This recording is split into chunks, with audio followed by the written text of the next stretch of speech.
Right. I am going to declare us live. Thursday NFL strategy show from awesemo.com.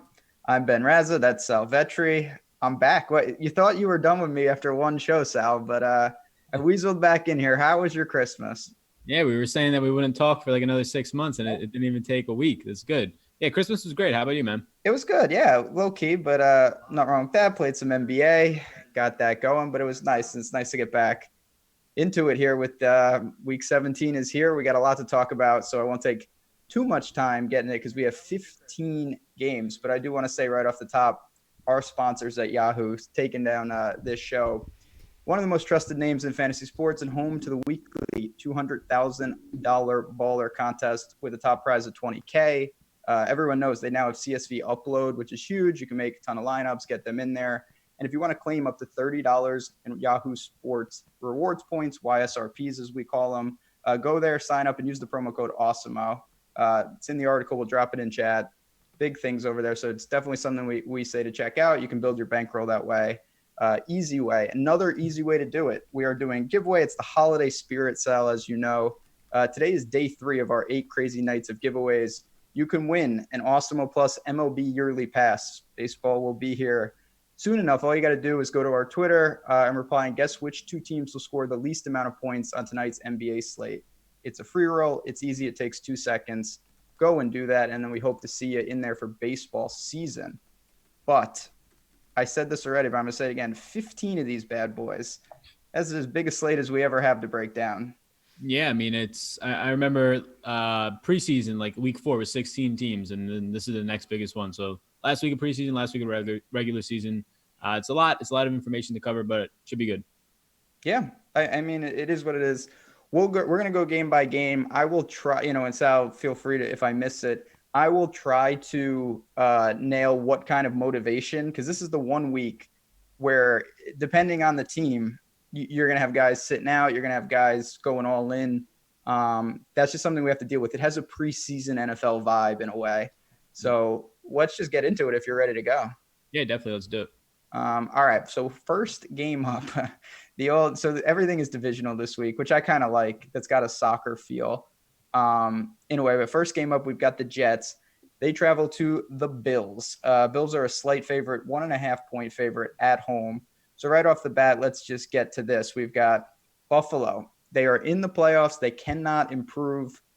I think there's a serious risk that their starters will be limited, and I think the spread reflects that. The Jets have been out of it forever. I don't know what they're really doing.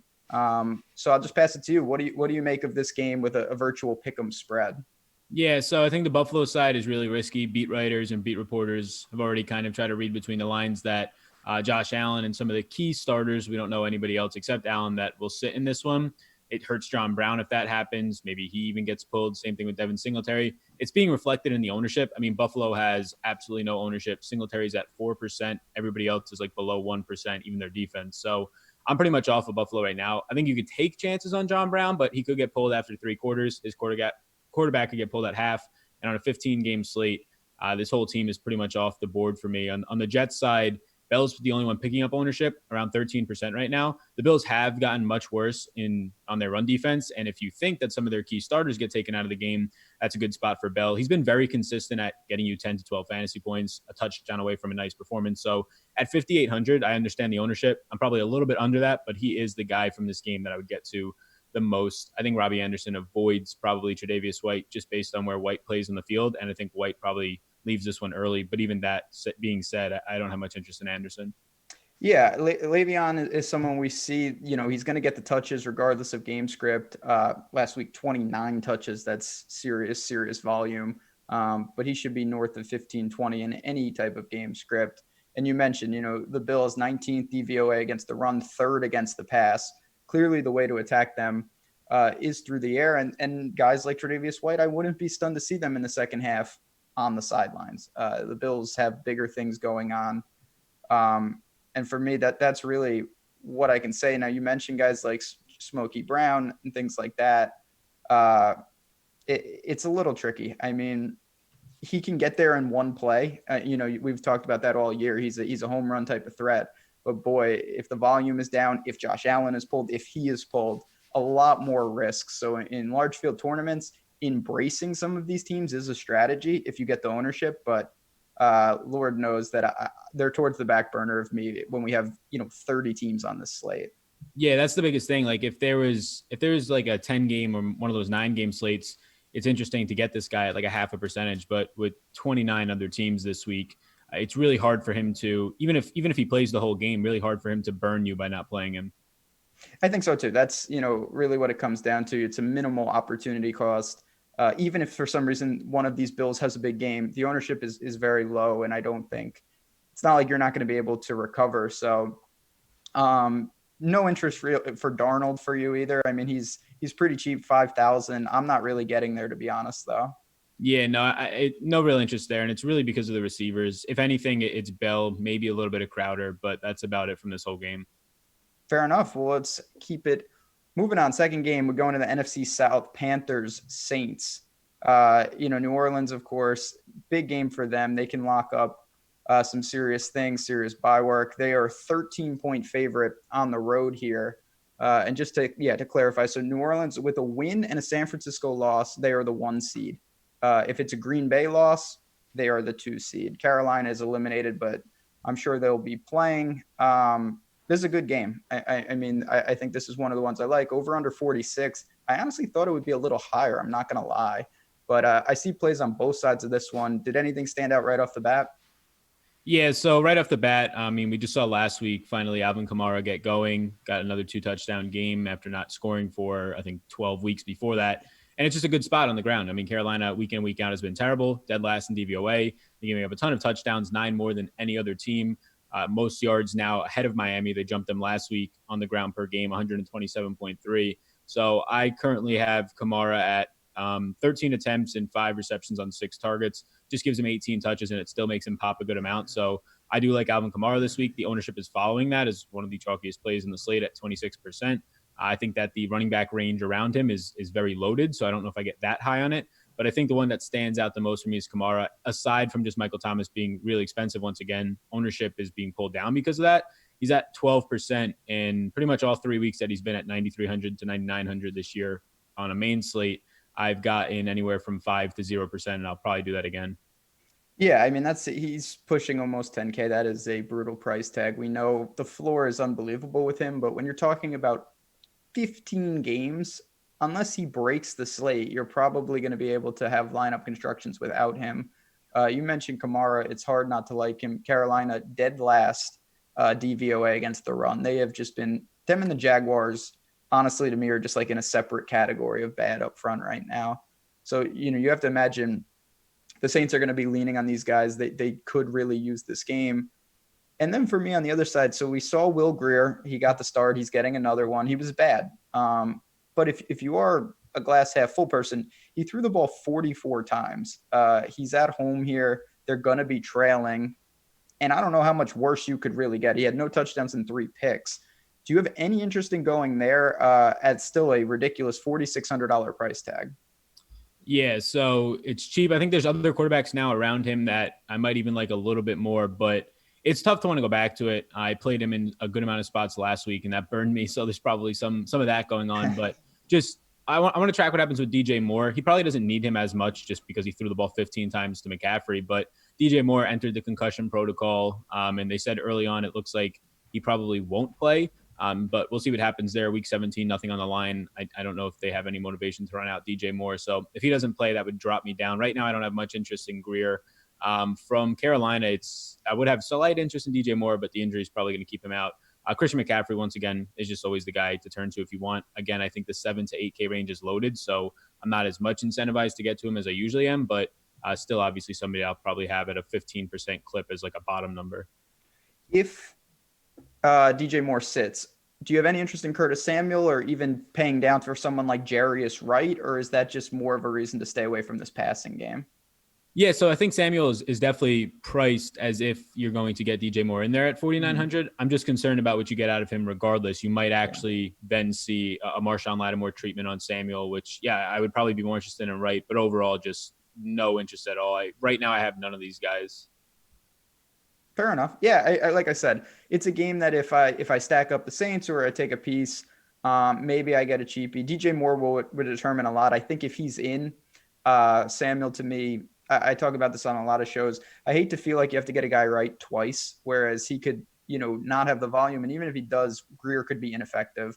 That's kind of a narrow window, despite a reasonable tag. But anything else for this? Or you want to keep it moving? I think that the last thing I was going to say is just right now you have one of the best matchups in man-to-man coverage for a tight end with Jared Cook this weekend, but his price is up there now, so it's a little bit more difficult to get to. I think he's a fine play if you get there. Had a season-high game against Carolina last time out. They're just really bad versus tight ends. It's probably something you're just trying to leverage low ownership at rather than trying to pin a guy because you're paying up to be contrarian at that point. I think it's okay to do. Yeah, it's, and this is a product of having 15 games. Positions like tight end, there's not as many dead ranges. Sometimes we only have like two guys in the 6K, then there's only like one guy in the 5K. Here we have a pretty incremental buildup. So you have options no matter where you are. And I don't mind Jared Cook, but there's also 3 or 4 or 5 other guys in a neighboring price range that I think we can look to. Next game up, we have, this is not a good one. We got the Browns and the Bengals. So Cleveland is eliminated. It seems like they'll be full go. Cincinnati has clinched the number 1 pick. So even if they somehow won, that does not hurt them. So this game, we know where these teams stands. Not a great game. We got the Browns a 2.5-point favorite on the road, over under 43.5. I know it's been a disappointing year for Cleveland. We've got Chubb and Kareem Hunt in the backfield. Great matchup against an awful Bengals defense. We've got Baker and the pass catchers. I don't mind the Cleveland side. I'll say that. I wonder a little about motivation. The receivers have Q tags, but man, the Bengals defense, that's a prime spot for any team. Yeah, I do like this spot a lot too. Baker comes in at like 6% right now, and I'll probably have like 6 to 8% of Baker, but it'll all be stacking for tournaments. So I'll get to these receivers too. I think Landry's fine. Ownership seems a little bit high on a 15-game slate, but Landry and Odell are fine for me. Landry will probably see a cornerback in Denard who's played just a couple of games as a slot cornerback this year. That gives Landry a nice advantage, seeing almost 9 targets a game below 6K. I like that. Seeing a ton of red zone targets, 27% of the team share. And then you get Odell, who will face William Jackson. It's a positive matchup for Odell. It's the best Bengals cornerback, but it's just a good spot. Whether he's injured or not, 23.5 team total. There's going to be points here. And the last time that Cleveland faced Cincinnati, it was just a weird game. They had a pick 6 by Denzel Ward, a rushing touchdown from Kareem Hunt, a rushing touchdown from Baker on an extended play. So you didn't get a great game for any of these receivers. I think that turns around a little bit here the more times these teams play. So I think it's a nice stacking spot, but you could also go the other route and say they're decent. They're favorites in this one with decent running backs in the backfield. So I really like all of this entire Cleveland team, Chubb and the receivers. Yeah, I mean, just looking over, the metrics, Cincinnati's equally horrible against the pass and the run. You're going to have options in how you attack. The spread is close, so it's not a pure game script where you think, Landry and these guys are going to be phased out. The Browns could easily lose this game. They are out. Who knows where they're at motivation wise. On the other side, I mean, so I don't know if you saw that Cincinnati game last week against the Dolphins. That was one of the wildest 2-point conversions. They go to overtime. Points were put up by Andy Dalton and these guys.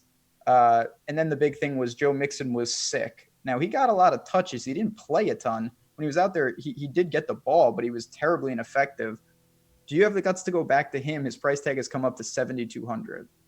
Yeah, so I think I do, but that's the big thing is where the price tag stands. He's sort of he's a secondary interest for me, but it's like pushing a guy that I want to get to. It's just this whole entire 7 and 8K range and part of the 6K range at running back just seems very loaded right now. Leaves me to get to less McCaffrey than usual and just less Mixon than I'm pulling up the ownership now. Field is at 3.5%. Okay, so I'm double the field. I thought they were going to be higher. So yeah, I guess relative to the public, I like Mixon a lot, even at that price tag. He's seen 23.5 touches per game over the last 8 games. Cleveland ranks 31st in run defense according to PFF and 21st in tackling. He's just getting all the work out there and running more routes than he ever has. And I do think, people, recency bias, some people moved off, but a lot of people got burned by him last week. They see the price bump. I feel like that's just 3.5%. You just said it. I don't think he's going to be nearly as popular. This is a bad Cleveland front. It's not just Myles Garrett being out. They just haven't been good at stopping the run. So I don't know why Mixon wouldn't get back to his role of really having opportunities. You can look there. So John Ross is a guy that I bought a little last week and it was good, but I thought it could have been fantastic. He had 13 targets, He ended up 6 for 84, couldn't find the end zone. Added in actually a couple rushes, but is he someone at 4,500? We know he's a burner. Do you mind him against this Cleveland secondary? Yeah, I think so. He got back to his full-time role last week. Good matchup, probably against Greedy Williams, maybe some Denzel Ward. You'll get those outside cornerbacks both on John Ross here. I think it's a fine spot. Mainly it'll be run back options. He comes in at like 2%. I'll probably have around there just because he'll be in groups as a guy to run back with these Cleveland stacks for the most part. Maybe trickles into a couple other spots. But yeah, John Ross, Tyler Boyd, I think when it's such a huge slate, they're just coming in at like 2% owned. They're the types of guys that in run backs of a Cleveland stack that I'll get to in like 3 or 4 lineups and come in right around that percentage. Yeah, this is a game that I plan to stack up. And when I run it back, guys like John Ross and Mixon will probably be what I do there. Moving on, we'll keep it going because we have 15 of these bad boys. We got Green Bay and the Lions, NFC North. Packers 12.5-point favorite on the road. As I mentioned, they have something to play for. If they lock in a bye with a win, the number 1 seed, potentially they need some things to happen, but obviously they want that bye. So they are going to be playing their starters. Detroit needs a loss to secure, I think it's a bottom 3 pick. Certainly can't get the 1, but they're kind of incentivized to lose, but it's been that way for a long time, and they don't need any help. They've lost 8 straight. They're in shambles. Carry on coming back was just weird. I really don't understand. They gave him 11 touches. He's going to be a stay away from me. And to be honest, I don't have much to say on the Lions side of this. Do you like Blau? Is there anyone you want to mention on Detroit before we get to the Packers? So I have no ownership to any of them. The one guy that people probably might like is Danny Amendola because the price point is still there. But Tramon Williams in the slot this year has been fantastic for the Packers in man coverage. He's the oldest defensive back in the league at 36. Earlier in the year, I was picking on the guy because he got burned by a guy named Chad Beebe. But yeah, he's in coverage this year. He's only given up 24 receptions, 183 yards out of the slot. They play a lot of man, the Packers. So it is a brutal spot for Danny Amendola, who for the most part relies on volume. So it's not a spot I want to get to Detroit. It really comes back down to the big guys on Green Bay, Jones, Adams, and Rodgers. Slight interest in all of them. I think I have the most interest in Aaron Jones. Mike Daniels is back on the IR for Detroit for a couple of weeks. They lost another starting linebacker, Tavia, to the IR. So the Packers already have a positive run blocking advantage. Detroit ranks already bottom 5 in rush defense. And now Jamal Williams is banged up and might not play Sunday. A lot of things going in Aaron Jones' favor against a bad defense, and you're a huge favorite. So I think I get the most Aaron Jones from this game. Yeah, he was unbelievable on Monday night. 23 carries, 154, and a pair of touchdowns against a Vikings defense it's not even in the same stratosphere. And that was on the road. This is in the Dome. You mentioned Jamal Williams. Check the status of him. If he sits, Aaron Jones is going to become one of the most popular pay-up spots on the entire slate. Even so, though, it's really just the big names from the Packers. And this isn't really DFS related per se, but it's just amazing to see Aaron Rodgers not throwing touchdowns and them winning. I mean, if you told me on Monday night that he wouldn't have a touchdown pass, I would tell you they have basically no shot, and they win by double digits. It speaks to the strength of the defense here. It's been a lot better, and it speaks to them having a balanced running game. So against the Lions team, I'm really with you. I wouldn't fault anyone for going to Adams if you want to pay up there. Certainly if you have Jones and Adams, I think you need Rodgers. That's not a stack that I'm really going to get to. It's just too much money, in my opinion. Yeah, it's too much money. I'm actually not against it. Like Jones, there's games, and he probably should see, if there is no Jamal Williams, like a steady 5 to 6 targets. So the correlation will go up. It's not great, but there's also a side of this where in the second half, you can just get more, all the red zone touches for Jones, so it can get you there. I think that Jones is the piece at 1%. I think it can hold because the price point has come up so much, and I'm fine paying up to get different there, even if Williams is out. Yeah, Adams, even if Rodgers only throws 28 times in this one, he's seeing 40% target share. That comes out to around 10, 11 targets. He's fine no matter what at 13%. If you want to prioritize him over Jones, that makes sense. But with that ownership difference, even from the same team, I'll get a little bit more Jones. And I don't think I know you kind of said this, and I'll just echo it. I don't really like the secondary options on Green Bay, even though they are a big favorite. To me, it's the big names, and then I'm moving on. Yeah, it's just all the team runs off of it. It really is similar to the Saints with Kamara and Michael Thomas. Nobody else really produces. True story. God, I could do a whole show on just the Chargers is highly disturbing. Most tilting team of the year by far. They finish up going to Arrowhead here. The Chiefs are a 9-point favorite at home. Technically, the Chiefs, if New England somehow lost, I don't know how that would happen. We'll get to that game in a bit. They could improve, but I wouldn't be stunned to see Mahomes and them hit the bench a little early. The Chargers are eliminated, so who knows with them. It's a game that there is some risk, I think, but I'm going to embrace the risk. I kind of like some of these guys. 44.5 total. I'll start on the Kansas City side. I mean, again, we've got big name guys when you look at Tyreek, Kelsey, and Mahomes, but just to compare them, they're all cheaper than basically what we talked about with the Packers. These guys are in the 7K ranges. Kelsey, a premier tight end. Tyreek can break any slate. I don't mind stacking up the Chiefs in this spot and hoping that maybe they do play their starters throughout. Yeah, I'm a little bit surprised to see the really low ownership on Tyreek. I guess there's some uncertainty, the price point, the slate, but yeah, 2% on him. I like that a lot. I'm getting to more Tyreek than Kelsey right now. So I have like half the field on Kelsey, which is concerning, but it's just, he's fine price point relative to receivers, relative to the other tight ends. It has to become more of a priority. So he's fine. If you told me you got 15%, I currently have like 6. But Tyreek Hill, I like, yeah, that side of it, I'm getting right now a spot of 6% Kansas City, mainly just Patrick Mahomes ownership. So 6% stacks of that. Feel good about it. It's okay. They're 26.5 team total, 8-point favorites. I think that line is projecting in that you do get at least 3 to, if not the entire game, more times than not, of Kansas City playing this one out. Do they play at the exact same time as New England, right? I believe so. Let me say that's one. Yeah, they both play at 1 o'clock. All right. So unless they got some sort of halftime information of a blowout, I think the motivation should stay there. So yeah, I like Kansas City here. And on the opposite side, there's just no ownership in this game. So 10% is the highest on some guys. Keenan Allen's price point drops after being really popular last week. I'm fine going right back there at $6,100. Guy just keeps getting targets. Even though he had a bad game last week, he saw another 10 targets. Do you have any interest in Damian Williams? Or for the Chiefs attack, we know the weapons on the outside, but Williams coming off a Bears game, he had 16 touches on the ground, hit 3 more targets, really productive game, and the price really hasn't caught up. It is a crowded backfield. You never know what Andy Reid wants to do, but does he stand out in any way? Yeah, he definitely does. I want to see. So last week, McCoy was a healthy scratch for the second time this season. Yep. The first time that happened, Williams had 24 touches to Darrell Williams 3.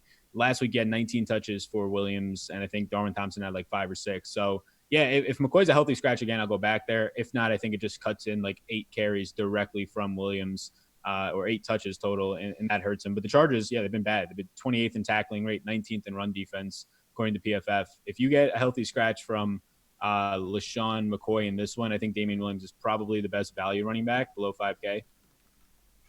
God, I mean, it's week 17, so I'll be done with this, but I just can't look at the Chargers roster and understand. Yep. There is so much talent. And, you look at the Chiefs are awful. They are 30th DVOA against the run. I have some interest in Melvin Gordon, and it feels gross. He's 6K. We know Eckler would probably be involved, especially if they start falling behind. But the thing with Melvin Gordon, it's not like he doesn't catch passes. This isn't like Derrick Henry where they have a pass catching back and he's the workhorse. Melvin Gordon's going to get his 5, 6, 7 targets, and then he'll get the carries to go with it. So do you have any interest in the Chargers, specifically Gordon, or is there other guys that catch your eye? Yeah, this whole Chargers team. So right now I have the most ownership. It reflects a lot what the public's doing here. I have the most ownership to Keenan Allen, but yeah, then I have after that I have Austin Eckler and Melvin Gordon at decent ownership each, like 6% currently. It's just a good spot for both of them in terms of the matchup. The concern is just if you get down bigger, but Eckler stays on the field with Gordon a good amount of the game. So they could both still get relatively nice games, even with them not cutting into each other. So yeah, Gordon and Eckler at their price points, similar price points. I currently have more Gordon, not by much, but I think they're both in play because of the matchup. It's just hard to want to prioritize either of them for me. The thing, I'm not 15 games for me is a little much. I'm not the biggest fan of that, but the one thing I do like, and Chad, I think that is important to talk about. And Sal, you've been referencing it during the show. You can get leverage on a lot of these guys with like 10% this week. Whereas on a shorter slate, you really have to allocate serious ownership to most of these guys. Only the mega chalk is really going to be up there. You're going to have a lot of reasonable plays at 5%, at 4%, because there's so many options. And I do like that aspect of it where I can say, you know what, I'm going to take 10% of this guy and I know I'm going to get 2.5x without breaking the bank. Yeah, I like that. Yeah, that's a really good point to call out. You can just get, even if it's like 5% on a guy who's 1% owned, you're not really doing anything for, as long as you're doing it and picking your spots, it's not really hurting your overall. It's not pulling you down if it doesn't go right, but it can only pull you back up. So it's just really good leverage. Absolutely. One last thing for me in this game, and then we can move on. Rivers has just been to me awful. 18 interceptions. They can't protect him. I don't mind the Chiefs defense. I always like them at home. Again, I know they can't really stop the run, but they are someone I think in the right game script here. I could see them getting after him and causing some problems. They are a little expensive. That's my one problem. But if I have the money, I don't mind going up there. Yeah, I think that's fair. We've seen just the Chiefs defense this year, more so than the past 2-3 years, probably be the secondary at least better than it has been yet. Ward's been really good on the outside. He'll see a light of Mike Williams. And then in the slot, Keenan Allen should have his way. But yeah, you mentioned it, just the offensive line all year has been bad, and that's caused Rivers to have a lot of problems. Yeah, it's just been disappointment after disappointment, and I just don't know what else to say from them. But they do have weapons. Keenan Allen and Gordon are guys that I think you have to consider, despite the bad year. But we move to Minnesota and the Bears. NFC North, Chicago's eliminated. Everyone played in Week 16. I think that'll be the same. Minnesota, after the loss, they lost the NFC North. They are locked into the 6th seed. So this is to me one of the more extreme risky situations. I may have missed it. I have not seen any word on guys' statuses, but I have a feeling they are going to be very cautious. Yeah, I haven't seen anything either, and I completely agree with you. The only thing, so like any sort of questionable players, I imagine just sit out. So your Madisons, your Thielens, who's been dealing with an injury, limited or sits out, and Dalvin Cook for sure, I think is just going to sit out even if he does practice this week. So I think it really just leaves two players up for consideration. Stephon Diggs, if you think you can get a ceiling game out of him, even if he was to be pulled early, I think there's a possibility there for just very little ownership and a fine matchup against Amukamara. That being said, it's very little ownership for me. And then Amir Abdullah, if you were to get Madison and Cook out again, my concern there is, so he's 3,900. That's appealing. The concern, though, is he had 4 carries last week. Mike Boone was definitely handling the rushing attempts. They just got down, especially late. He had like 4 receptions on the final drive. So I think his stat sheet from last week is a little bit cloudy. 3,900, if those guys are out, he's at least in play. Gets even better if they start pulling starters for him. If you get Mike Boone just not playing or barely playing as much. So Abdullah at 3,900 is interesting, but I just wanted to call out for chat that stat sheet last week, it came pretty much all on like the final 1 or 2 possessions.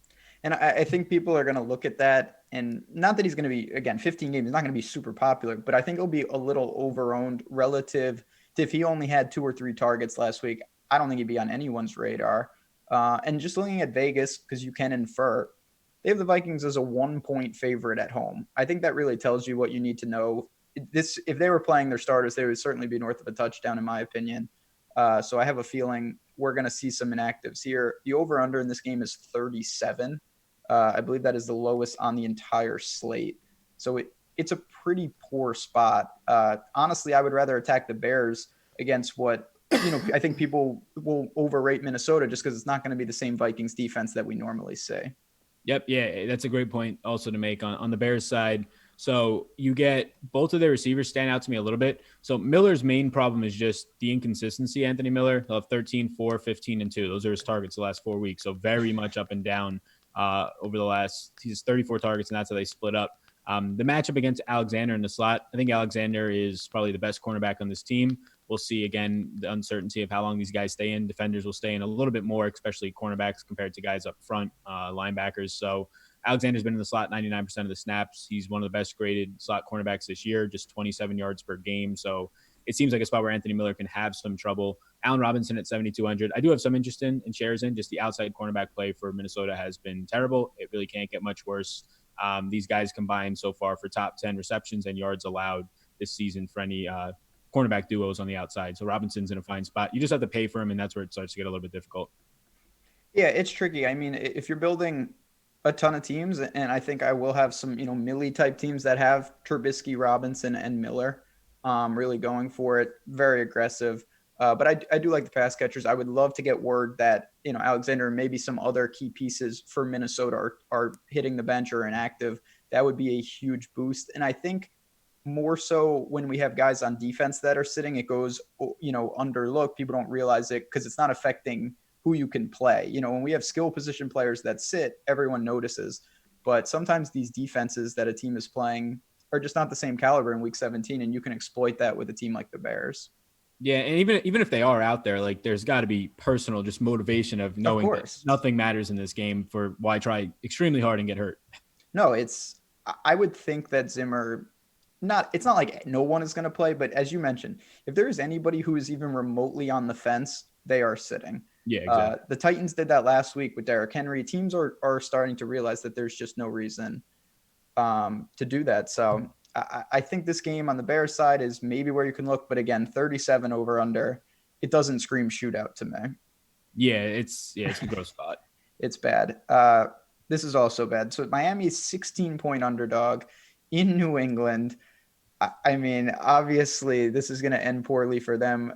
New England has to win this game. They will to clinch a bye. That's very important to them. So they'll be out there ready to roll. That is a massive, massive spread. New England is impossible to pay. I feel like New England is week 17 all year because you just never know what they're going to do, whether it's Sony Michel, is it James White, Burkhead. We know they're going to put up points. Is there a way that you think they try to attack Miami with seemingly every option available? Yeah, I think just the last 2 weeks, I don't know how much to make of it from a 2-game sample, but it's been pretty open that Edelman's dealing with a pretty serious injury that this bye is going to be huge for him. He would have sat out a couple of weeks if he wasn't needed to try and win these games to get that bye. So you've seen his 2 lowest snap share percentages in 2 years the last 2 weeks, 62%, 71%.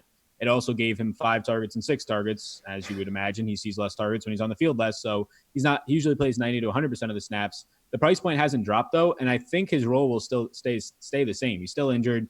They're 16-point favorites. So in the second half, if there's any sort of league, he'd be probably the first guy off the field or getting more limited snaps. So Edelman, although it's a really nice matchup for when he's in the game, it's just not what I want to pay for a guy who might only play 50% of the snaps. And during that time, you've seen Sony Michel just take on more of the lion's share of the carries, 40 rush attempts over the last 2 weeks in games that they've led. He hasn't done much with those rushing attempts. He's been decent, 4.5 yards per carry. But I think the guy I like the most from this, because the price point is down, and I don't think you get as much passing in Edelman as a huge favorite, is just Sony Michel here. And at 4,900, if Damian Williams doesn't open up because McCoy's active, I probably get a lot more Sony Michel in that 4, 3, even 5K range at running back. So the thing I like about Sony is that you just mentioned he had 40 carries over the last 2 games. He was 4 yards short of the bonus against Buffalo, 11 yards short of the 100-yard bonus against Cincy. He didn't find the end zone in either game. Yep. So you look at the point totals, from a fantasy perspective, 11 and 11. I feel like that's as low as it honestly could have been. You get a bonus, you get the 100-yard bonus, you're at 14. You find the end zone, you're at 17. He would be a lot more popular. So I think it's kind of a buy low spot in the situation where if he keeps doing what he's doing, you give him 20 carries in the spot, there's no reason he can't cross 100 yards and find the end zone. And then you're looking for a fantastic payoff on a sub 5K price tag. Yeah, exactly. And he's sub 5% owned right now. And if that number holds, I think no matter what, you're going to get 16 to 18 carries out of this guy, maybe a reception. And then, you're banking on the touchdowns. But at 4,900 at 5% against Miami, second worst run defense in really all metrics behind Carolina the last couple of months. Yeah, I think Sony Michel is my favorite play from the game as a whole and one of the better value running backs. Anything on the Dolphins, Fitz magic, he does his best to keep them relevant. He puts up some great numbers. This is a very tough spot. We've got guys, Albert Wilson, Gaskin is on IR. They have Patrick Laird once again should be handling the receptions. I don't know who Delance Turner is. I'm not going to lie. Do you have anything on the Dolphins side, or is 16-point road dogs too much to handle? Yeah, so I have just Mike Gesicki as interesting at 4K. 8 targets per game over the last 4 weeks. He's had at least 5 targets in 7 straight. So it's just, or 7 out of the last 8, or 7 straight. He's had at least 6 and 7 out of the last 8. So I like Gesicki at 4K. He'll probably have the best matchup out of anybody in that passing attack. Parker got goose egged in week 2 against mainly McCourty because Preston Williams is still healthy. He'll probably see a lot more Gilmore this week. It's just a bad spot. Yeah, you touched on Patrick Laird. I can't trust it. I have in my notes Delance Thomas, so that's how much I know about Delance Turner. It's all deadly. Yeah, so I think that you'll see a good amount of Patrick Laird on the field. Probably sees 12 to 15 touches, but not much upside even at the price point for me. It's Mike Gesicki. So from this game for me, it's Sony Michel, Mike Gesicki, and that's really it. I'm right with you. For me, Albert Wilson is going to still carry some consideration. When he sees 7-8 targets, they're usually easily completable. He can raise that floor. I do like his upside. Hasn't found the end zone or anything, and you're a fluke touchdown away from getting paid off there at 4,200. It's still, there will be no Fitz Fitzpatrick in my portfolio this week. Bad spot. Tough way for the Dolphins to end. I'm stunned they got to 4 wins though, so credit to them, to be Yeah, I honest. mean they got to 4 wins, and Alan Hearns got you there, so that's all you need. I owe them indefinitely from that. So no doubt about. You won't see me complain about the Dolphins this year. It's the Chargers that kill me. That's fair. Next game, back to this just NFC South, always producing good ones. We've got the Falcons. We've got Tampa. We haven't seen Tampa since Saturday when Jameis, full Jameis, interceptions for touchdowns all day, every day. Both these teams are eliminated. We'll have to see what happens. I think that the Falcons probably have a little more risk just because some of their big names have been injured. Julio missed a little time. Matt Ryan missed a little time.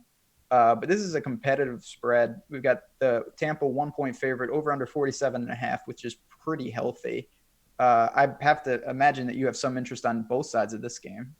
Yeah, I think this is one of the better games to target, as it usually is when these teams face each other. Just bad secondaries, improved pass rushes for both teams, and definitely improved run defenses. So I think it's just fantasy friendly for just passing attacks here, stacking. On Atlanta's side, like Julio a lot, 23 receptions, 300 yards, 2 tutties, and 35 targets in 2 games now without Ridley. He's just been fantastic. Carlton Davis and a safety will probably be on him in this matchup. Should not be much of an issue for Julio. So that's the main stacking option. You have to prioritize it with Ryan. After that, I think Austin Hooper stands out as a guy that you would want to get to. He had 7 catches, 80 yards, and 9 targets last week. The running game is not something I really prioritize too much. I have Freeman for 13 carries. I do have him for 4 receptions, though. So it's good touches. It's just a really brutal matchup. And he's priced up now to 6,500. So it's not like you're getting 5K flat. Devonta Freeman. So for me, it's Matt Ryan, Julio, and Austin Hooper stacks, and probably at like an 8 to 10% clip. Hooper's someone, you mentioned Jared Cook beforehand. I have Hooper taking a lot of those shares at the tight end position. Freeman is someone, there's a couple things that I don't like. He's coming off a big game, and I think people will notice that. Tampa's first DVOA against the run.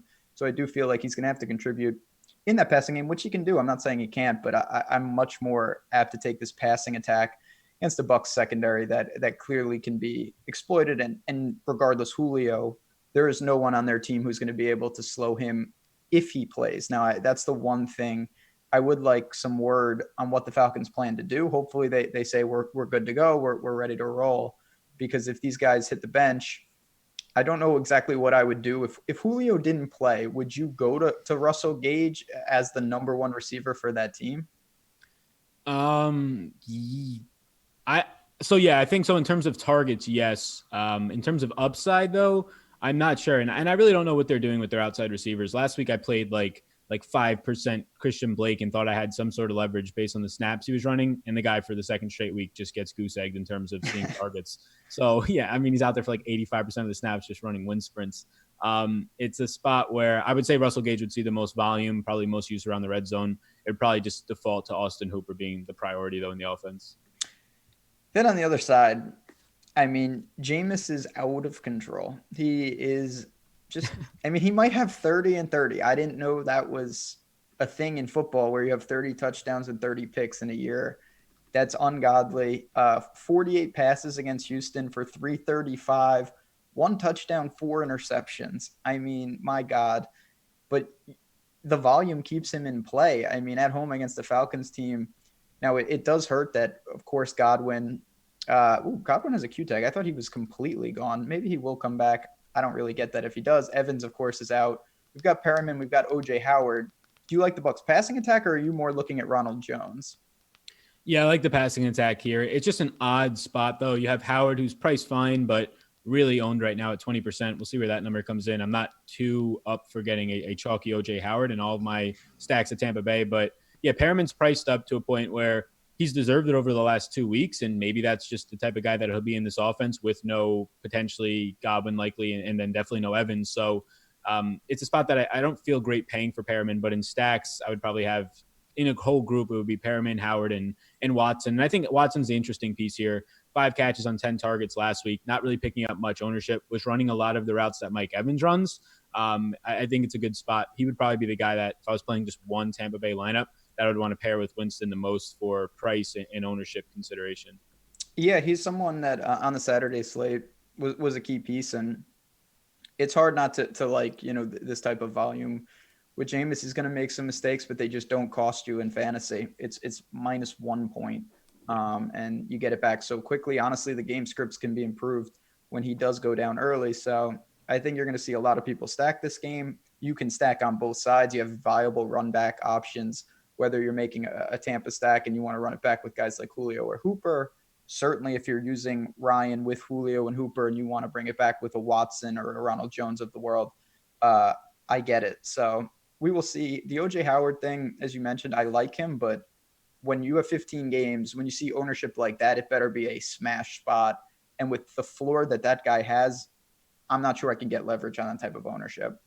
Yeah, especially after seeing just how they used him last week. Nothing really changed. They just let the fill-in wide receivers take on the role of Godwin and Evans with Watson and Perriman. Nothing really changed for Howard's role. No, and it seems, Bruce Arians multiple times this year has been quick to, he doesn't like something, a missed block, a drop, and you're out. Yep. That's stuff that of course we can't quantify, but you have to at least consider that when you're looking at ownership and where to make a stand. So great game. One of my favorites. We'll move on to a game that this is another 37.5 point total for the Steelers traveling to Baltimore. I'll tell you this, the Steelers are a 2-point favorite in Baltimore. Obviously that tells us what we need to know about the Ravens. They got banged up, and even if they didn't, they would certainly have been resting, but a lot of guys are going to sit for them. Pittsburgh is beyond all in. They have to win, and they need a little help. So we know where the motivation is for these teams, but this doesn't scream fantasy production to me. Does it for you? Yeah, no, not at all. So, yeah, a lot of key pieces, Lamar, Earl Thomas for Baltimore sitting out. I imagine they might even sit more of their defensive backs during the game, but I think the ownership will probably be updated and changed depending on some of the other news. But outside of the defenses, we're looking at 1% owned Robert Griffin and everybody else below that right now. So it's just not going to come up. It's a good spot to get some leverage on some of these guys. I think Gus Edwards / Justice Hill, you'll see ownership numbers in still the single digits, but they'll rise a little bit by Sunday. They're the only two things from this game that stand out to me. I prefer Justice Hill over Gus Edwards just because he has more of a pass catching role, but it's not a spot that I feel the need to get to. Like if they were owned, I wouldn't get to any. Since they're not owned, I feel the need to get to some. It's just a really tough matchup. Pittsburgh ranks number 2 against the run, and they're number 1 overall defense right now on Pro Football Focus. So brutal spot for these guys, but you factor in it'll be a closer game. They probably each see 12 to 15 carries the way this offense operates, and Hill has the upside in the passing game. He does. He's a pretty explosive guy. Seen him quite a bit from his college days. I wish, and I'm sure ownership would have followed. If he was 3,900 or even hovering just flat 4K, I would have a lot of interest. But he's in a middling price tag. He needs to do something, whether it's find the end zone or get some serious work in the passing game. So it's not a plug and play where, we've seen guys like Dwayne Washington was 3K. Bilal Powell, that didn't really work, but he was like the dirt cheap a couple times. This is a $46 and a $4,800 price tag. It makes it tough against a Steelers defense that is one of the best in the league. Yeah, like I would have Sony Michel and Damian Williams. Even if LaShawn McCoy plays, I probably still have Damian Williams ahead of Justice Hill this week. So it makes complete sense if this ownership stays at like 1 to 3%. It's just not a spot where you can really prioritize these guys. Going to the other side, so Mason Rudolph is gone. He's on IR. They are stuck, for better or worse, with Duck Hodges. Certainly not anything that I have interest in. I see Juju at 5,500. He's not going to be even remotely popular. I'm just not sure that they can get him the ball effectively. Do you have anything from the Steelers that you want to mention? No, so I don't have any of these guys in ownership right now. I was surprised to see that nobody was going to sit out from these defensive backs, from Humphrey, Smith, especially Smith dealt with injuries for the first 5-6 games of the year. And then Peters, they're all, as of right now, suiting up to play, quote unquote. So with that in mind, it's just brutal spots for all these guys. You factor in the quarterback play. It's not somewhere I'll get to. Juju would be the one, if anything, but Humphrey in the slot, it's not a good spot for him.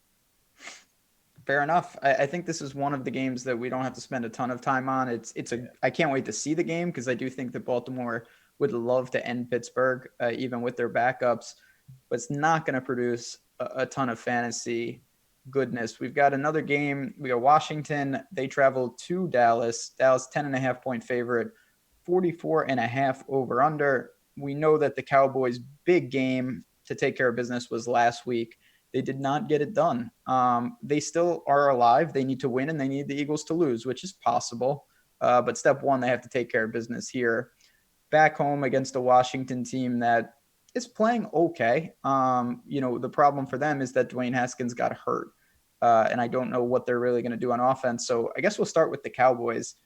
What do you make? Are you worried about Dak? He didn't look great. He says the shoulder isn't a huge issue. Or would you prefer to just pay for Zeke at a flat 8K price tag? Yeah, so to answer the question, I think I prefer to pay for Zeke, but I like both sides of this for Dallas. As such big favorites, I like Zeke in this one. The ownership's following it, but just a great player in a good spot at a good price point. It's the best run blocking advantage. This Dallas offensive line should just bully the defensive line of Washington here, still banged up with injuries.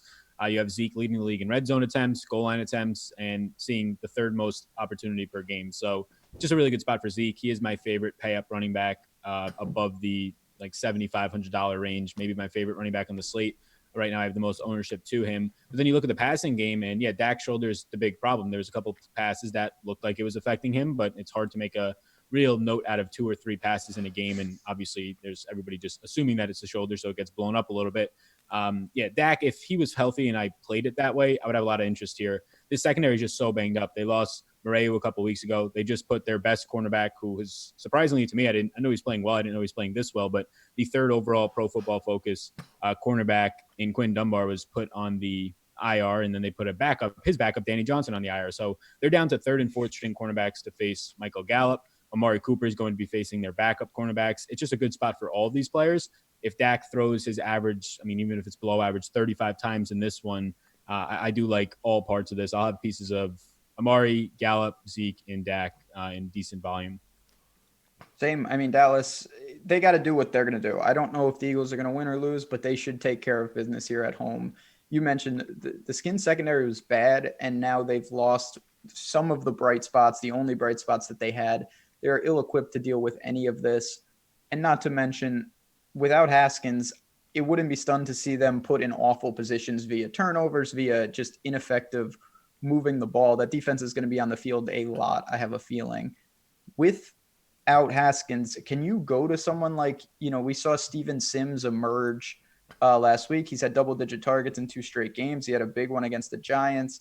Do you even look to someone like Chris Thompson in terms of dump-off possibilities? Obviously, AP is going to carry the work, but he doesn't really catch the ball as much. Or are you just saying, you know what, double-digit road dogs, stay away?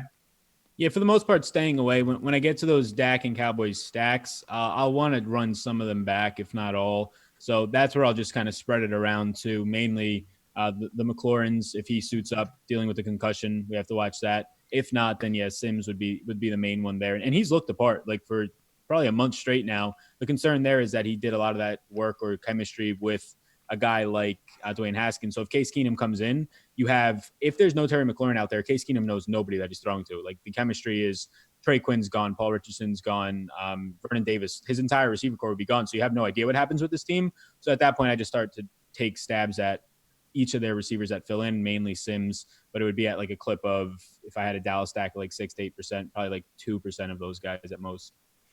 I worry about, I think people may do a little scoreboard watching with him, and it might inflate him just a bit, and that's not an ideal spot. I'm going to have Dallas stacks as you are, and I will look to maybe one of the Redskins to run back, but that's about all I can say from them. It's a really bad spot, and they're planning for the future. We'll see what Haskins can do next year with a fresh start. We're hanging in there, man. How you feeling? We did 10. We've got 5 left. I had no idea we did 10. That was a quick 10 then. Well, yeah, we're banging through this. We're on a good pace here. I do want to say real quick, chat, appreciate you coming to hang out with us. As always, if you can hit the like button, it's a huge, huge help to us. It keeps the lights on. We really do appreciate it. The last Thursday strategy show of the year. I'm not always on it, but it has been fun when I've gotten to sub in. If you want to sign up, and we'd love to have you as part of the team, promo code NFL Strategy, all one word. You get 50% off your first week. Come in, try it out. We think you're going to love it. You get in Slack, that's just worth the price of admission on its own. We got a lot of characters in there. Come check it out, and then you can make a decision after that week trial. So do that. NFL Strategy, all one word. if I had to just watch one game this week, I think it would be our next game. It's the Titans and the Texans. I cannot wait to see what happens here. This is a big one. So Tennessee, if they win, they're in. Simple as that. They kind of planned for that last week when you saw people sitting. Houston, I don't know exactly what's going on. I don't think that they're going to improve. Mathematically, it's possible. So we'll have to keep an eye on what they want to do. The floor is yours. Tell me what you think about this game that has the Titans as a slight favorite. As I look at 3.5-point favorite on the road.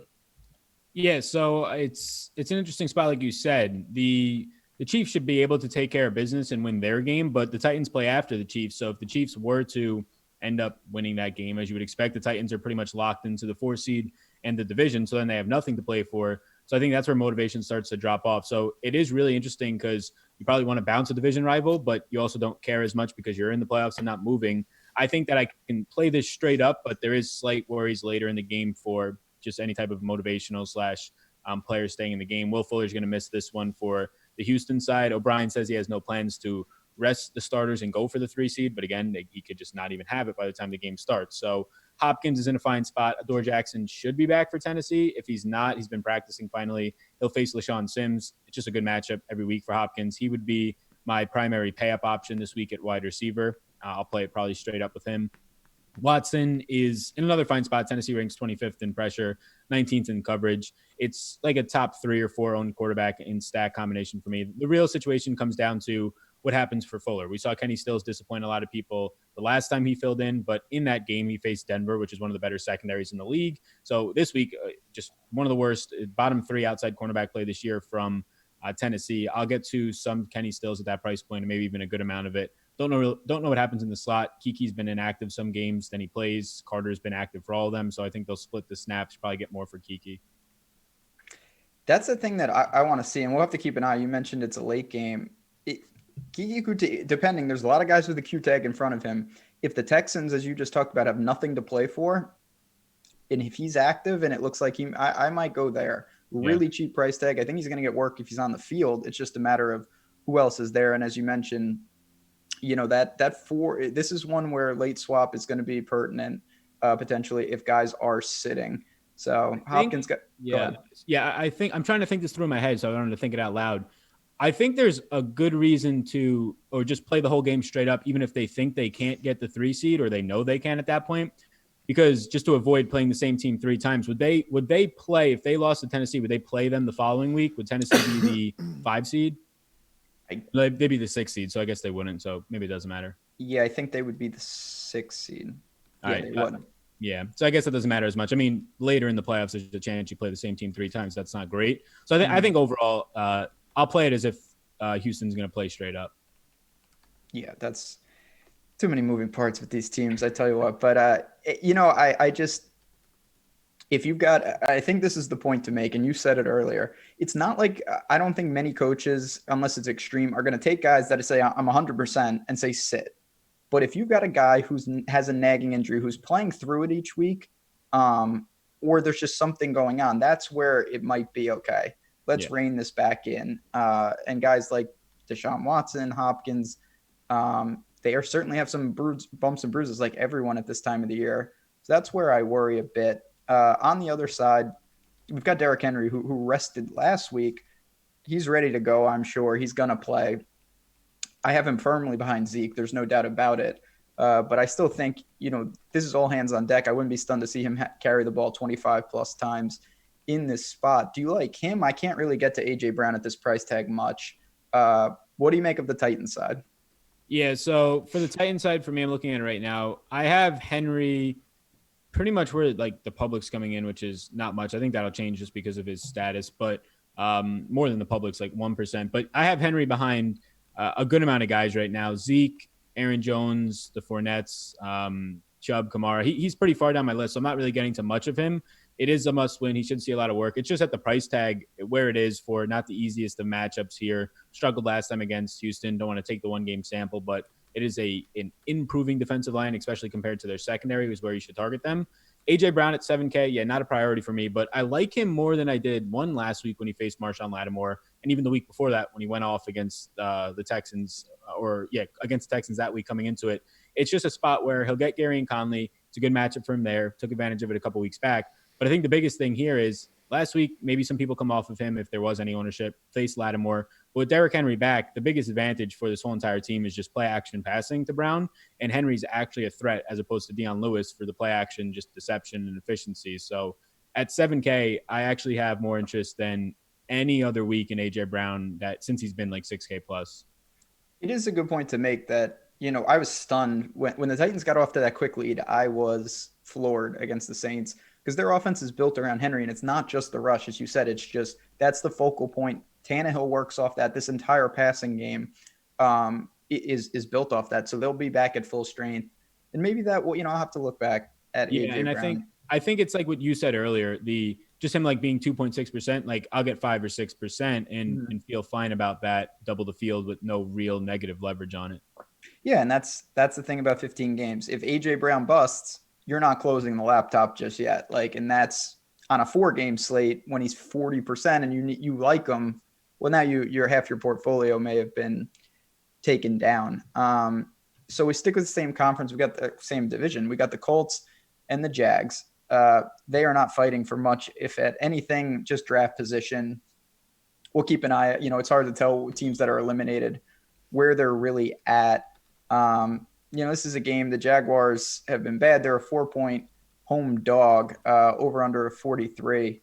But you mentioned Fournette. I mean, pending that he's good to go, he has a Q tag, but I think should be fine. The touches are there. The volume is there. He's down to 7,000. That's a pretty appealing spot at home against the Colts team. Yeah, he's one of my favorite probably running back plays in the slate. The Colts ranked 25th against the run. They've actually jumped after last week's performance, or not much of a performance, but they've jumped back into the most receptions allowed for back-to-back years now to this point. 101 receptions this year, 6.7 per game, that is. Fournette ranks top 5 in receptions as a running back. He's second only behind McCaffrey in targets and routes run. So he has that going for him. Then you project somewhere around 15 at a bottom for his rushing attempts in this one. Close spread. So Fournette's probably my favorite thing from this team for sure, maybe even the game. I like that side on Jacksonville. Then DJ Shark, you can take shots on it because of the price point being down. Last week they tried to go there, 7 targets. He had 3 red zone targets. He just seemed, even though he ran 37 routes, led the team, he just seemed like physically that he was laboring a little bit there. So maybe another week gets him healthier. The price point's appealing for me to have some shares of it, but mainly Fournette from Jacksonville. Yeah, the Jags passing game, it's tough, especially with Shark. So the Colts notoriously kind of keep everything in front of them. He's more of an over-the-top threat. Conley has, I don't want to say emerged, but he's clearly a factor right now. It just seems like a lot of guys getting a handful of targets, and it's very hard to prioritize DD, Conley, Shark, even Keelan Cole. It's a lot, and then you have Minshew, of course, leading the charge. I'm not sure how effective they'll be. Even against the Colts team. Tight end not in consideration. Don't even know who they'll play if O'Leary sits. Not that it matters. On the other side, again, not the best spot. Marlon Mack is a similar price to Fournette. I have Fournette ahead of him. I know the Jags front is just bad. With his lack of pass catching abilities, you really just need a monster game on the ground. 100 plus and a touchdown is what you're looking for. Not to say that can't happen. Again, it's a great matchup. But that's really where I would look to. Do you have interest in Jacoby, T.Y. Hilton, Pascal, guys on the passing side of the ball? So I think I have some interest in Hilton in this one, and it's obviously risky based on how he's looked. 3 straight games with 30 or less yards, most of that, if not all of it, due to his just injuries, lower body injuries at this part. So he'll likely see AJ Boye, who at this point for this year at least is just more so a name. It's probably motivation based on how bad this secondary and defense has been, especially in second halves of games. But Boye over the last 6 games, he's been a bottom 6 cornerback in the league in terms of over coverage snaps, how many yards have been given up, and yards per route run. And then if you just take any cornerbacks over 200 yards of coverage, so guys who haven't been on a bye or injured in the last 6 weeks, he's been the second worst in the entire league, Boye. So it's a good spot for Hilton. It's just, what is his health like? I don't know, but I'm willing to take some shares of it at low ownership. Marlon Mack, yeah, he's the highest he was priced this year was 7K against the Dolphins. He had a dud. I mean, he had 20 carries for like 70 yards, but a dud for him. And at that price point, 6,900, a lot has to go right. It's probably a 120 plus and a touchdown, if not more. So I'm fine just going to Fournette on the other side and other spots. I do like Marlon Mack because he's not picking up ownership in the matchup, but the price point's just making it really hard to have to prioritize him over anyone else. Agree. And the thing with Hilton, it's a double-edged sword. It's weird because part of me is like, well, he's clearly hurt. It's hard to go to that guy. But if you would have to think, they're long gone. How are they trotting him out there if he's not somewhat effective? It's such an easy player to shut down in the terms of just having him inactive if he's really hurting. So if he is active and good to go again, I totally get taking the leap there and thinking that he still at least has, the skill set to do damage. Yep. Yeah. And he last week, so I'm looking at it now. I mean, they didn't pass much last week, but it was good to see. He led the team in routes run 26. The week before that, he ran 22, which was third most on the team. He was somewhat limited in that primetime game, but it was good to see. If they would have thrown the ball more, he probably would have ran 30 plus routes, and that's playing a full-time T.Y. Hilton role. No interest in like Jack Doyle or anything on tight end. Yeah, so no interest there. Like, I think the week that Ebron said that he wasn't going to play the rest of the year for financial reasons or contract reasons, that was the week that Doyle goes off. And I think it just gave a lot of inflation to his price point and people's expectations. But he's been the primary tight end there the whole year. Ebron's just a little bit more active in the red zone. Just 6 catches for 65 yards the last 3 weeks. And at 4,100, I think I'd rather go to a guy like Gesicki. Yeah, I'm a Jack Doyle guy, not in the spot. Moving on, the Eagles. Typical. Sorry, Lofty, if you are listening, but it would be full Eagles if they great win last week, only to blow it to the Giants and miss the playoffs. You got to get it done here. They are on the road. It's a competitive-esque game. I mean, it's not like this is a big. It's 4.5-point Eagles spread. They are a favorite, 45 over under. They got it done, and I mean, credit to Carson Wentz. He's making it work with some decent at best skill position players. Threw another 40 times last week. He's 6,100. I do have some interest, but I do want to get your thoughts on the Eagles side. And then we've got Zach Ertz, who broke a rib. Looks like he's going to play, but man, was he was not the same, clearly, when he came back. I don't know if a week will help something like that. Dallas Goedert, I assume, is going to be somewhat popular as well. What do you make of the Eagles side of the ball in this one? Yeah, so on the Eagles side, I do like Goddard a good amount at tight ends, probably right around that range. He's priced up now more than Gesicki, but right around the same ownership to those types of players. Yeah, keep an eye on Ertz. Didn't practice Wednesday. We'll see what happens today. They said that going to go into this one likely questionable. So either way, I prefer Goddard to Ertz, whether if Ertz is suiting up or not. So I'll end up getting to a good amount of Goddard. You have Jordan Howard likely returning, which I would imagine takes at least 10 carries, if not more. Out of this backfield, if not 15 plus out of this backfield between Scott and Sanders. So at the price point that Sanders is at, the Giants' run defense has been their one decent spot this whole season. I probably don't get to anything in that backfield. Greg Ward, will keep an eye on Nelson Aguilar, did not practice Wednesday. I do think Greg Ward in this spot as the quote-unquote wide receiver one, if Aguilar misses again, I think it's a nice spot for him. The price point's been coming up, but it's just the best spot you could have for any sort of a wide receiver. He's seen 23 targets the last 3 weeks, still cheap enough to get into lineups with somewhat of ease if you can project him for 6-7 targets in this matchup. I think that's fine. So really just Goddard, then Greg Ward, but it really depends on these injuries. It does. We got to see the pecking order. It's a great matchup. They're bottom of DVOA against the pass, basically, and Arcega-Whiteside hasn't done much. Ertz, again, we'll see it, but I think most people are going to gravitate to Goddard. You can actually maybe pivot within the same team, and I know it's different positions, but Greg Ward he's been impressive. He was a quarterback at Houston, kind of weird, but good for him. And I do think it's a tough spot with Miles Sanders because you mentioned Jordan Howard possibly coming back as Sanders comes off the big game and gets the big price boost. It just makes it tough. I mean, he's been fantastic. They obviously found something with him. But you're asking me, do I want to play Miles Sanders or do I want to play Fournette? That's the kind of decision that you're really looking at in terms of an opportunity cost. And then we've got, there are other guys in that same range, whether it's Marlon Mack. We haven't talked about Gurley yet. It's just tough. I think for me, he's in play clearly, but he's behind guys like Fournette. Yeah, I agree with that. He's right now. I have no Miles Sanders right now, but and that probably stays that way just based on all the other guys. Like, so in that price range, I have Mixon, Fournette, and very 3 lineups with Marlon Mack right now ahead of Sanders getting in. On the other side of it, Danny Dimes. Don't hate on Dan. This guy puts up numbers, man. Ridiculous. 5 touchdowns, no picks last week. He went nuts. Not going to be doing that most likely, but 6,400. I wouldn't fault anyone for going here. You've got Shepard. We know Saquon. he seems to be back in the groove. Better late than never, I guess. What do you make of the Giants side of the ball in a competitive game? This is not expected to be a blowout. Yeah, this is a Giants team that I have a lot of interest currently. I'm just pulling up the ownership from their side. Okay, so really just not much ownership in this game at all. So on the Giants side, they played really well last week, and all the receivers find themselves in good spots. So the main injury news for the secondary of the Eagles that the Giants will face is Ronald Darby was placed on IR, so that's going to open up probably a lot more for Slayton and Shepard on the outside. But I like all these guys. The guy that I prioritize the most probably from the entire Giants team is Golden Tate for me, ownership wise. I think that he's back to being a wide receiver one for this team with Daniel Jones back on their center. Jones just eyes up and stares down the slot.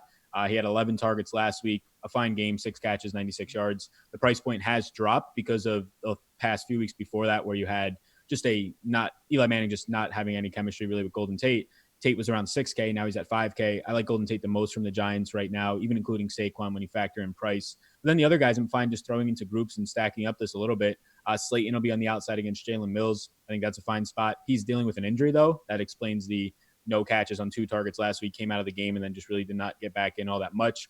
Shepard's the guy I get to the least, but I think it'll be Rasul Douglas. I'm not positive who they'll fill in with for Ronald Darby, but either way, it'll be a really good spot for Shepard. So all these guys are in play for me. They're all in good matchups. It's hard to pick them apart outside of Tate in the slot. That's where I'd get to. And since I like all the wide receivers, I'll probably get to a good amount of Daniel Jones. Philadelphia ranks 24th in coverage, 6th in pass rush. That's where you can start to run into some issues with the pass rush. Jones has been really good in times against pass rushes, and at other times he'll just fumble 2 or 3 times in the game, and it'll be a really bad one. So I like the passing attack. Saquon's completely fine to me. He's not a priority. I have him below Zeke and even Fournette, guys like that, but I still have like 12% Saquon. Yeah, if you have the money, Saquon he's fantastic, but so are all those guys. Golden Tate, definitely in line with you. The 11 targets, really good to see. Just missed the bonus, didn't score. I feel like of all the Giants, he almost wasn't noticed in terms of the masses saying, wow, these guys are in pretty good spots. He could be someone I really look to. You mentioned just pairing everyone. Can I put Caden Smith in that group for you at tight end? He's someone that's seeing some targets, still sub 4K. Yeah, and I think Caden Smith benefits more with having Daniel Jones out there. That's where he had pretty much his best games in the red zone, yes, and then also just picking up what you've seen out of Caden Smith with Daniel Jones. What I'm trying to say in there is just more chemistry than Eli Manning. The weeks Eli Manning was in there, you saw no targets, no receptions. With Daniel Jones this year, I believe in 3 games he has 17 receptions, and for a really cheap tight end, that's good to see. So yeah, he's somebody that I didn't have in a group right now, but I probably should add in. Yeah, I'm going to look to stack the Giants a lot of different ways. I kind of hope the Eagles win, even though I'm a New Yorker. I don't know. It's going to be an interesting game, though. I think one of the better ones from a fantasy perspective, and you can really look to both sides. We got to get word on the Eagles' statuses with Ertz, though, and Aguilar before I can really lock it in.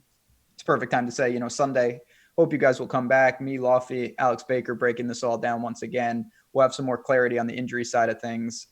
It'll be, a live before lock, everything you need to know with the deeper dive. So we hope to see you guys Sunday, around 9:45 Eastern. We will be doing this 15 gamer.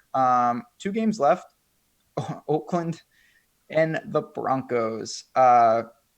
Oakland needed legitimately like 10 things to happen to make the playoffs. They got like 5 of them last week. So they're still alive. They need, I think it's 4 or 5 more things to happen. Certainly them winning is priority number 1. They go to Mile High to play Denver, who's been eliminated, but to me is one of the teams that is playing the best version of themselves this year. Drew Lock has been pretty impressive. I think they're excited about the future with him. They handled Detroit pretty easily last week. Phillip Lindsay, Sutton. These are guys that I don't mind going to against a Raiders defense that is in shambles, even though the Raiders are the team that technically should be more motivated. Yeah, I agree. It's like so I think they need to win. They need like one of the top teams, like one of the top 4 teams in the AFC to win, which should happen, just one of them. And the other 3, the Colts, the other 3 situations are like positive. Right now it's like they're favorites, like favorites happen. So obviously if you are some sort of fan, you can try and parlay them all or maybe parlay against it. So either way that you're getting some sort of hopes up. But yeah, there's a decent chance compared to 2 or 3 weeks ago. If you're looking at this Raiders team, I thought they were eliminated 2 weeks ago. So yeah, I think that from their side of the ball, not much really stands out. Josh Jacobs, they said, has a chance to play, but it's on the outside looking in. And again, there are some chances that they can make the playoffs. So that and him currently being the favorite for rookie of the year, barely over Murray, probably some motivation to get him back on the field if he can. If not, DeAndre Washington is priced up now to a spot where I probably don't want to get to him as much. It's still fine, 5,200, but he's looked good. 45 touches, 202 yards, 2 touchdowns in 2 games without Jacobs this year. But Denver's number 1 in rush defense. They're 3-point underdogs. I do like the pass catching role for Washington, but you probably have to get a lot of that in this one for him to pay off at 5,200, especially with the opportunity cost at the top end. Waller's probably still going to be a top 3 to 5 owned tight end for me, just naturally, especially with Ertz's injury. Kelsey being very expensive. I think Waller's price point is nice. Week 1, all the way back in week 1, he had a nice game on Monday Night Football. It's just a tougher matchup against Justin Simmons, probably a Pro Bowl snub in the secondary. So I think Waller's okay. That's probably the main spot I get to. Hunter Renfrow, he's been seeing chemistry, 5 targets, and I think 5 straight games that he's been healthy, but it's at a spot where the price point has come up. I'm not shocked to see him in like 3 lineups, but I would probably be okay having none. I'm not going to chase that. I think the time to have Renfrow was more power to if you got to him last week. Tyrell Williams always has a little appeal just because of his boom bust nature, but the floor is so bad, as you've seen after that hot start where he was finding the end zone. He's done literally nothing. And I just don't know how often that's going to pay you off. Just to tell you where I'm really at, I can sum it up by saying the Broncos defense is one of my favorites on the slate. I think that just them at home, they're playing better as a team, and I think the Raiders get ended once and for all. It's a miracle they're still alive in some ways. So I'm going to focus my exposures more on the Denver side of things, whether it is the defense. Philip Lindsay's always a little tricky, but I don't mind it. If he's going to see 20 touches, I'll take my chances. We know Freeman, he does vulture sometimes at the goal line, and he's going to get his touches as well. But I think in a positive game script for this team, it can be one where it could be effective. Yeah, I like Lindsey. I don't like that the price has come up to, I think, the highest it's been all year by $400. He's out-touched Freeman 66-39 over the last 4 games. So it's pretty much his backfield right now. Still, though, decent work for Freeman behind him. It's just a price point that keeps me more away from Lindsey. Sutton, I do have interest in, though, going up against the rookie Mullen, who's been good, but Sutton, 8 targets per game over the last 7 games. He's just really involved no matter who the quarterback is. Really impressive the year he's having with 3 or 4 different quarterbacks. So I think Sutton's fine this week. And then Luffy just let us know that Josh Jacobs, he just now, Rappaport tweeted that he had surgery and it won't affect his status. So it did not go bad. If anything, it went good. So we'll get more clarity today. It doesn't mean that he's going to be playing Sunday, but it at least has not made him have to be ruled out for Sunday's contest. So more information to come. Interesting. That is something I figured he was not playing. That doesn't really affect I'll have some articles on the site. One is an NFL betting breakdown that'll be posted this afternoon. I like the Broncos in this game. Jacobs playing doesn't change that. I really do think that Denver finishes on a high note. Anything else? Are you looking to someone like Noah Fant, who at one point looked like he was emerging, then he's been very quiet? I personally can't get there, even though I do like Denver as a whole. Yeah, no, I think the injury for Fant has been hurting him a little bit, maybe even the change at quarterback, and then just being a rookie tight end. You'll have some peak games if you're as good as he is, or at least coming out stated as good as he is. So I think I'll stay away from it. 3,600, you have Mike Gesicki there, Caden Smith we just talked about. Those are guys I'd rather have. I'm with you. Again, I think that speaks. You have so many options at every price point because we have so many games. So I don't feel the need to really force anything. You can go to 2 or 3 pivots no matter where you are. Caden Smith, in a sense, would be the obvious one. Last game on the main slate, we got the Cardinals going to LA to take on the Rams. The NFC West is really good. Honestly, I thought Arizona had a decent year. I think they should be excited for the future. The Rams are done. Couldn't get it done. That's obviously a huge disappointment.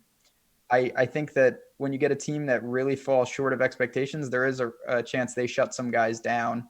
I'm sure they just want to get this season over with at this point. But we'll see what comes of it. We'll see what comes of Kyler on the other side. I'm not sure if this game, I don't see a spread where I'm looking, and it's probably because of the status of Kyler Murray. How do you want to talk about this? Do you want to talk about what you're going to do if he sits? Would Brett Hundley come into play? He actually looked pretty good against Seattle. I don't know if I'm there. What do you make of the game? And then we can really dig into it. Yeah, so I'm really just torn on both sides of this because of Murray's injury. Christian Kirk, probably the more appealing option from Arizona, is dealing with an injury as well. and you have priced up Kenyon Drake, Larry Fitzgerald. He's a slight price bump, I believe. But yeah, on the Rams side, they're already shutting down Ramsey. They said he's not going to play in week 17. So that helps guys like Christian Kirk. But the rest of the Rams is in question. Sean McVay hinted that he could rest some of his starters. He pretty much said that there's a good chance that we rest defensive starters and that some of the offensive guys get taken out late. And he already ruled out Ramsey and kind of made his due on that. So I think there's a legitimate chance that you don't see fourth quarter run for some of the receivers, or at least Goff, which will impact the receivers. And I really don't know how to recommend playing $7,000 wide receivers if I don't know if they'll be having their quarterback and or if they'll be even in the game late. So I think at the end of the day, you have to kind of just ask yourself your own risk aversion. If you think that you're fine if they pull them in the fourth quarter and you understand that, then yeah, against the second worst pass defense, Robert Woods makes for a great play at 7K. You can take your chances on Kupp. But if you say that if they took these guys out in the fourth quarter or Goff at halftime or the third quarter and you would hate that, then you probably shouldn't play them because there's a much better chance, probably 5x more than any other week that happens. Absolutely. There's definitely risk. It is a late game. So, if you want to work in late swap, you may be able to move some things around as we get clarity. Certainly you're going to get ownership, plateaus and whatnot. It's just very difficult. It's a game with two teams that's hard to tell. I can't imagine they put Kyler in harm's way if they don't need to. And I tell you what, Kenyon Drake, my God, he's going to be on the NFL 100 team by the time this season ends. The guy was out of the league practically in the Dolphins. Now he just scores 40 points a game. I don't think I can get to him at this price tag. It's just unbelievable, though. I really don't know what to say about this sudden explosion. Yeah, somehow in the semifinals in one fantasy season-long league, survived Kenyon Drake's 42-point performance. And then I was lucky enough to face him in a championship next week. Thought I was going to get some regression on the touchdowns. I did. They got cut in half to 2, and he knocked me out with his 36 points. So, yeah, I really don't know what to make too much of him. The price point has just shot up 2,100 over the last 2 weeks, as it should because of these performances. Factored around the Fournettes, the Mixons, I'll have less. I won't have zero of Kenyon Drake, but I'll have less. And then to close the door in Arizona, if Brett Hundley plays, I'll have nothing from them. If there's a Kyler Murray in this game, I'll have interest in Murray, Kirk, and Fitzgerald. I don't know if there's been any news on it, but what could be Fitzgerald's last year, I think he said that he wants to keep playing, but who knows? Yeah, you never know. With him, he's certainly getting up there, and he's still hanging in. But that's a game that, again, it's an easy thing for me to say. On Sunday, I'll be back here talking about it once again, and I should have more clarity because I think we'll get word. If a couple guys sit and a couple are good, whether it's the Higbees of the world, Kupp, there'll be more clarity on the Rams side. Obviously, it's not like they're not going to play anybody, but I don't feel super comfortable. When you're talking a stack or something, if one piece goes wrong, you're dead, and that's going to be tough in a game where we don't know what Sean McVay wants to do. So keep an eye on that. We did it, man. Not bad. I do want to say real quick, you mentioned that Niners and the Seahawks are the late game, certainly not on the slate. It's a very competitive game. It should be fun. Marshawn Lynch is back. I don't think I'm going to be trusting him even in showdown formats. We'll see what Wilson and the Seahawks passing attack can do against the Niners secondary. That's a great game, but they flexed it to Sunday night. I don't know what else to really say about that game. I think on the Niners side, Jimmy G and the passing attack, probably where I'd go, if anything. But now you're talking a 16-game slate. It's a great game in life, but even if I had the options to play guys from there, I'm not sure how much I would get to. Yeah, exactly. If you're talking over on fantasy draft or anything, I want to see what happens on DraftKings. I don't think the Sunday slate is out yet. I want to see what they do with Lynch. I want to see what they price point him at. It'll be interesting to see for showdown strategy. But yeah, for the main slate there, just tough matchups. You saw it last time out for everybody on Seattle. On the opposite side of that, I think I can get to some of the pieces of the Deebo Samuels of the world, definitely the George Kittles, just a matter of what their price points end up being on showdown. But even in fantasy draft formats, I think Kittle is very strongly in play with the price points of Kelsey, at least on DraftKings, if that reflects for fantasy drafts. Question marks around Ertz at the top. That's probably the main thing there, though. And that is probably the biggest impact directly in a game. If Seattle wins, do they take the division? So that game is ridiculous just because of the drastic outcome. So if Seattle wins, they can win the NFC West. They could get home field. Yeah. If San Fran loses, they could tumble all the way down. They could get the one. It's a risk reward that's absurd that you could find yourself playing a road playoff game to start, or you could be the 1 seed. Yeah. Wild stuff with the Saints and the Packers obviously being involved in all this. So I can't wait to see that one. It's certainly not on this slate. They are motivated. That's one we don't have to talk about motivation. Both teams need that game desperately. Yeah, I mean, it being the night game, they'll know exactly what they have. And I think there's a really good, I mean, Packers being 12-point favorites, probably a really good chance they go ahead win. If the Saints go ahead win their matchup, it's a ton on the line there. You go from what, 1 seed to the 5 seed at that point, potentially. Crazy. And a perfect way to end the show. Friend of the show, Laz Gets Fit. We really appreciate that, man. Happy and healthy New Year to you as well. Hope you're killing it still. I see, obviously, in the tourneys. Good luck in week 17 and good luck to chat as a whole. Just a couple things I want to repeat. Go head over to Yahoo. I really hope you guys will sign up, get that $30 free in YSRPs, promo code AWESEMO. Go to our Twitter handle and follow. Guess the lowest scoring NBA things tonight. You can win that MLB Plus package from Awesemo. Big things. Obviously, we're going to be producing a ton of NFL content for the playoffs, so stay tuned for that schedule. For me, I have to say it, it's bowl season. I will be busy breaking down a lot of college football. So if anyone is in Slack and wants to talk about that, I will be in that channel hanging out all day. We've got 2 today, 5 tomorrow. Then the playoffs are Saturday. Going to be a great time. Sal, obviously, thanks a bunch for stopping in. We love your work. We'll be seeing you plenty. Anything you want to say before we duck on out of here for week 17?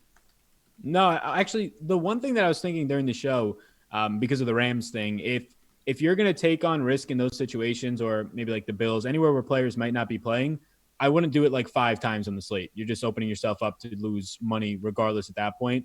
I wouldn't take on 5 situations where players might not play the whole game, question marks. Do it in 1 or 2 spots, pick your spots, but I wouldn't try and have too much overweight on those situations. I agree. I mean, what I always recommend for people is organize.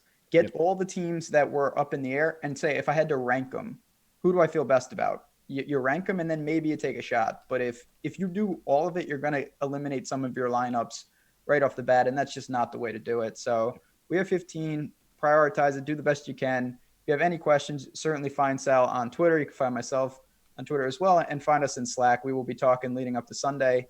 Lofty behind the glass, we owe you one, buddy, for producing. We're going to get on out of here. Check the schedule. There'll be NBA Live Before Lock and Deeper Dive coming up this afternoon. But good luck this season. We'll see you Sunday, breaking it all down once again. And we'll see you then. Take care.